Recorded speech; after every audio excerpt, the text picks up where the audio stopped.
সবাইকে আমন্ত্রণ জানাচ্ছি বিডি লাইভ 24 নিউজের। প্রথমে শিরোনাম। বিএনপি নেতা আমান ও তার স্ত্রী সাজা বাতিল।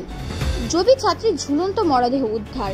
নাতনিকে ইফটিজিং প্রতিবাদ করে নানাকে কুপিয়ে হত্যা। এতক্ষণ শুনছিলেন শিরোনাম, এখন বিস্তারিত।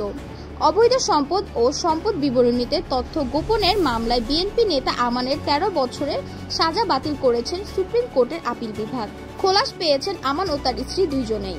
বুধবার 30 এপ্রিল প্রধান বিচারপতির দায়িত্বে থাকা সুপ্রিম কোর্টের জ্যেষ্ঠ বিচারপতি মোহাম্মদ আশফাকুল ইসলামের নেতৃত্বাধীন 3 সদস্যের আপিল বিভাগ এই রায় দেন।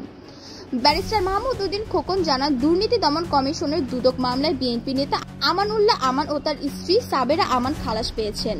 দণ্ডাদেশের রায়ের বিরুদ্ধে এই দুজনের করা আপিল মঞ্জুর করে হাইকোর্টের দেওয়া রায় বাতিল করা হয়েছে। এই মামলায় খালাস পাওয়া আমানুল্লাহ আমানের ভবিষ্যতে নির্বাচনে অংশ নিতে আইনগত কোনো বাধা নেই বলে জানিয়েছেন তার এই আইনজীবী। জগন্নাথ বিশ্ববিদ্যালয় জবি সঙ্গীত বিভাগের 2022-23 শিক্ষাবর্ষের ছাত্রী প্রত্যাশা মজুমদার। পুরান ঢাকার লক্ষ্মীবাজার এলাকায় এক মেস থেকে তার ঝুলন্ত মরদেহ উদ্ধার করা হয়েছে।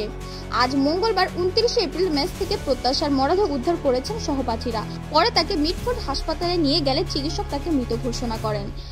মেয়েটি মেসের পাশের বিল্ডিং এ থাকা জগন্নাথ বিশ্ববিদ্যালয়ের 17 ব্যাচের আরেক শিক্ষার্থী মারিফুল বলেন, একটা কাজে আমি নিচে নামছিলাম, তখন দেখি মেয়েটিকে একটা ছেলে কোলে করে রিকশায় তুলছে। তারপর তাকে হাসপাতালে নিয়ে গেছে এমন জানতে পেরেছি। কিভাবে, কেন, কি হয়েছে সেই বিষয়টি হয়তো কোলে করে রিকশায় তোলা লোকটি বলতে পারবেন।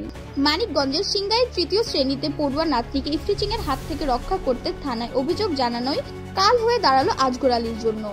অভিযোগের দায়ের পরদিনই স্থানীয় চিহ্নিত মাদক ব্যবসায়ী ও ইফতিজার আল আমিনের 50 নেতৃত্বে একদল সন্ত্রাসীর হামলায় নির্মমভাবে খুন হন তিনি।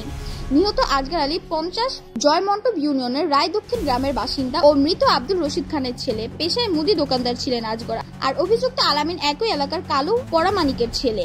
আমাদের নিউজগুলো যদি আপনাদের ভালো লেগে থাকে, আপনার মূল্যবান মন্তব্য আমাদের কমেন্ট বক্সে জানিয়ে দেবেন। এতক্ষণ আপনাদের সঙ্গে ছিলাম আমি সিনথিয়া।